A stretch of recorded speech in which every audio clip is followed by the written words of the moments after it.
आपको दे रहे हैं। बंगाल चुनाव से जुड़ी इस वक्त की बड़ी खबर सामने आ रही है। आपको बता दें जिस तरीके से कल नतीजे आने हैं और ये बड़ी अपडेट सामने आई है, उत्तर 24 परगना में सड़क किनारे वीवीपैट पर्चियां मिली हैं। एक बार फिर से यह जांच का विषय है।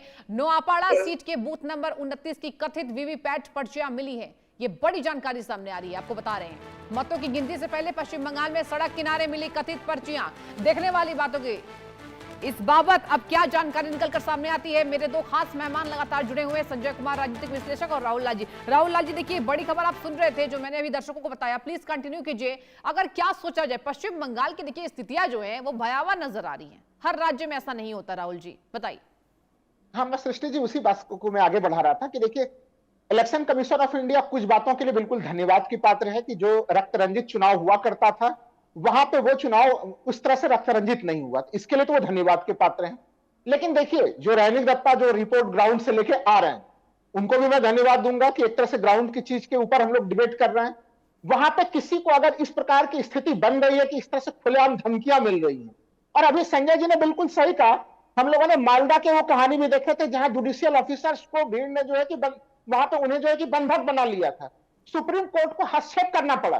तो देखिए सवाल कई खड़े होते हैं।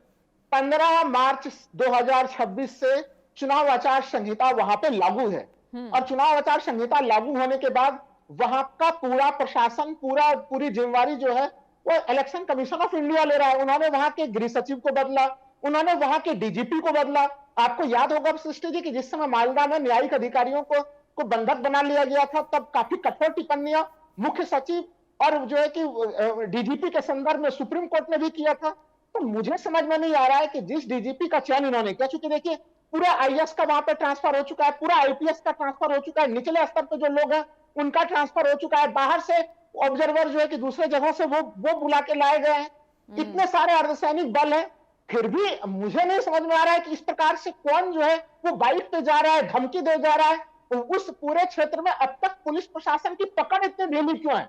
और यह जिम्मेदारी देखिए, हम लोगों को सवाल ममता बनर्जी से तो पूछेंगे, उनसे सवाल होंगे जब चुनाव आचार संहिता, जब उसके पहले अगर यह घटना घटी तो उनसे सवाल पूछे जाते हैं।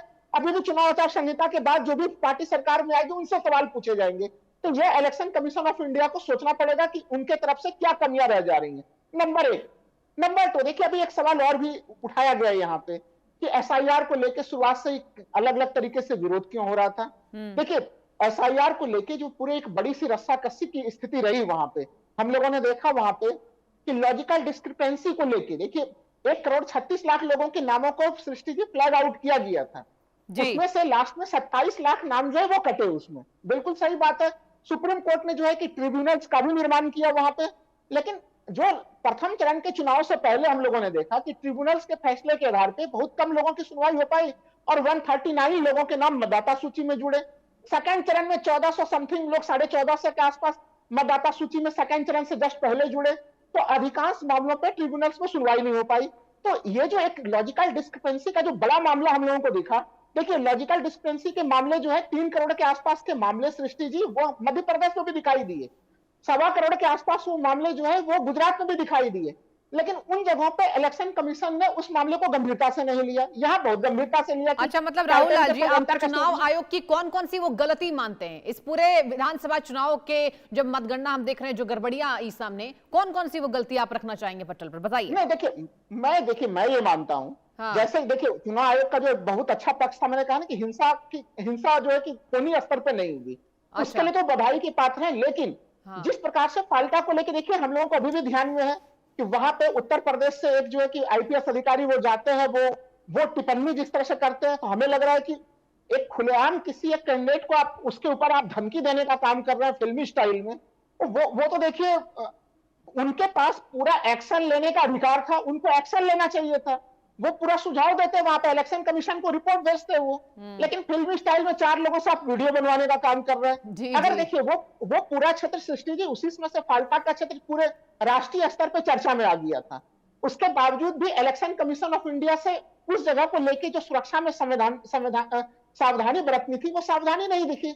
और दूसरी चीज की इतने तमाम धमकियों के बावजूद भी कल से हम लोग देख रहे हैं कि लगातार तमाम जगह पे मीडिया चैनलों में ये बातें खुल के आ रही है, हम लोग लगातार डिबेट कर रहे हैं इस मामले को लेके, और अभी भी अगर लोगों को धमकी मिल रही है तो क्या उस क्षेत्र में लॉ एंड ऑर्डर की इतनी स्थिति कमजोर है अरे भाई आपको और अर्धसैनिक बलों की तैनाती करनी है, तैनाती कीजिए, लेकिन एक भी व्यक्ति भयभीत अवस्था में नहीं होना चाहिए। ये सीधे सीधे चुनाव आयोग की मुख्य जिम्मेवारी है सृष्टि जी, जिसको वो अभी यहाँ पे पूरा करते हुए नजर नहीं आ पा रही। ये बात देखिए आप बिल्कुल ठीक कह रहे हैं कि